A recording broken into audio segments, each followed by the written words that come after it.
నమస్కారం ఘంటారావానికి స్వాగతం. ముందుగా ప్రధానాంశాలు. సాంకేతిక సమస్యతో నిలిచిన వియత్నాం ఎయిర్లైన్స్ విమానం. రాత్రి నుంచి శంషాబాద్ విమానాశ్రయంలోనే ప్రయాణికులు.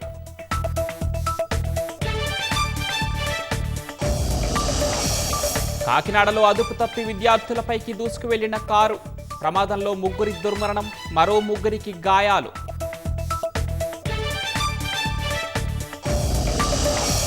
జూబ్లీహిల్స్లో పార్టీల ప్రచార జోరు. ఇంటింటికి తిరుగుతూ ఓట్లడుగుతున్న నేతలు.